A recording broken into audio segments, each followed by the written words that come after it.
Ang lahat kasi ng mga barangays namin really prone to strong winds, storm surges, no? Lalo na during typhoon months. No?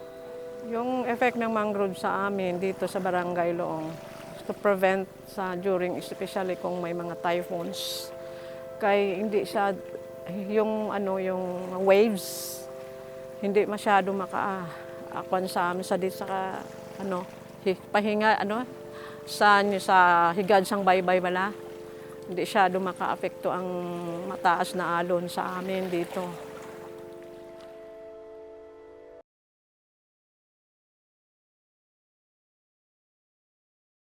Dito sa Concepcion, Iloilo, kasama ang Conservation International, gumamit kami ng green-gray infrastructure para maprotektahan ang aming baybayin. Ang gray infrastructure namin ay mga bato at malalaking bato na inilagay sa teping dagat para saluhin ang lakas ng alon. Ito ang unang depensa namin lalo na tuwing may malakas na hangin at bagyo. Ang green infrastructure naman ay bamboo at mangroves. Ang bamboo ay tumutulong sa pagpigil ng alon at buhangin habang ang mangroves ay unti-unting lumalaki at nagiging natural na panangga ng aming komunidad. Simple lang ang ginamit naming materyales. Para sa green infrastructure, mga bato at malalaking bato na madaling makuha sa lugar. Para sa green infrastructure ay mga kawayan lamang. Pinili namin ito dahil kaya naming buuin at ayusin bilang komunidad at hindi rin ito nakakasama sa kalikasan. Malaking tulong ang green infrastructure dahil sinasalo nito ang malalakas na alon. Dahil dito, mas naging kalmado ang tubig sa likod ng mga bato. Kapag humina na ang alon, saka mas gumagana ang green infrastructure, tinulungan ng bamboo na manatili ang buhangin kaya mas naging maayos ang pagtubo ng mangroves. Habang lumalaki ang mangroves, sila na mismo ang magbibigay protection sa amin. Gumamit lang kami ng natural na materyales tulad ng bato at kawayan. Wala kaming ginamit na chemical o anumang makakasama sa dagat. Maingat din ang paglagay namin ng mga ito para hindi masira ang tirahan ng isda. Sa katunayan, habang tumatagal, mas dumarami pa ang isda at iba't ibang lamang dagat dahil gumaganda ang kalagayan ng mga bakawan. Sa simula, mahirap dahil sa malalakas talaga ang alon at minsan nasisira ang mga inilalagay namin. May kakulangan din kami sa kaalaman noon tungkol sa climate change at pangangalaga ng kalikasan. Pero sa tulong ng Conservation International, natuto kami kung paano gawin ng tama ang proyekto at kung paano ito alagaan bilang komunidad. Para sa amin, tagumpay na kapag mas maraming mangroves ang nabubuhay at lumalaki. Pangalawa, nabawasan ang lakas ng alon sa baybayin. Pangatlo, mas marami na ulit ang isda. At panghuli, mas ligtas na ang aming komunidad tuwing may bagyo. Ito ang mga pagbabagong mismong nakikita at nararamdaman namin araw-araw. Naniniwala kami na pwedeng gawin ito ng ibang komunidad dahil simple lang ang ginamit na materyales. Kaya kaya na itong gawin ng komunidad at hindi mahal at hindi nakakasira ng kalikasan ang mga infrastructure na ito. Kung may tulong mula sa LGU at mga organisasyon tulad ng Conservation International, mas maraming coastal communities ang magiging handa at ligtas laban sa epekto ng climate change. Every year may sulod diri sa amon sa Barangay Loong nga magkuhan sila gidyang ga-offer nga magtanom sang mangrove planting. Aside sa mga LGU, other mga schools, kami mismo sa barangay kay isa yung mangrove planting, isa sa mga program sa Ecological Solid Waste Management Program. Nga dapat magtanim kami ng mangroves. 100% gusto namin. Kasi nung umalis yung CI, sabi nila, turn over namin, but of course, you will sustain the project. And again, sabi ko, pag hindi NGO yung gumagawa doon sa community, parang may issue on sustainability talaga. So, parang ganon. So, kasi mas maganda pag NGO yung gumagawa, may tao, from time to time andun sa community, andun sa field, sinusupervise, minomonitor, and iba yung impact. Iba yung impact talaga.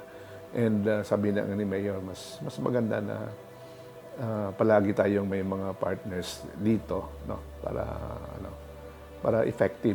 Kita namin effective talaga basta may NGO partner.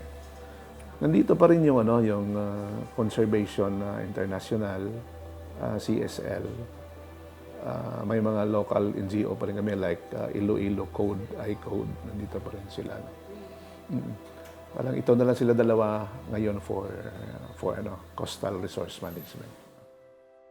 Yung pag-establish ng wave breaker is one of the best strategy na na-implement ng Conservation International dito sa Concepcion. Kasi po, yung Concepcion nung una is mas kilala sa mangroves.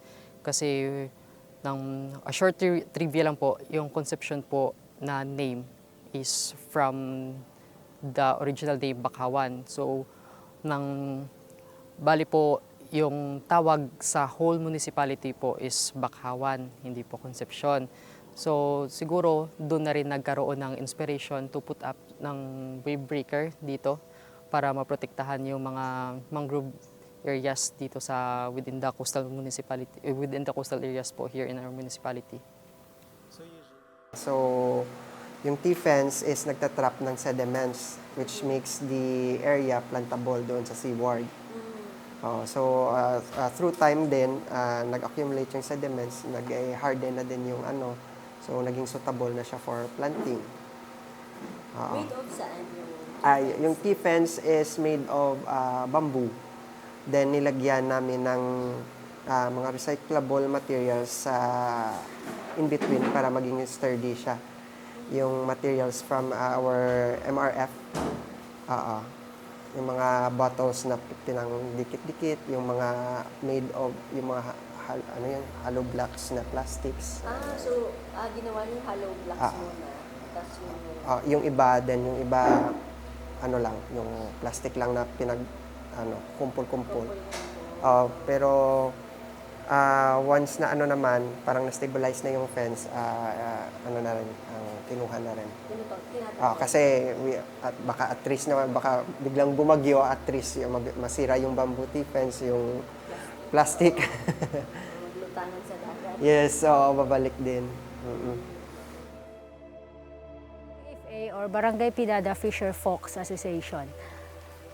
Meron po kaming 101 na members, 48 ay mga babae, tsaka 53 ay mga lalaki. Ang pinaka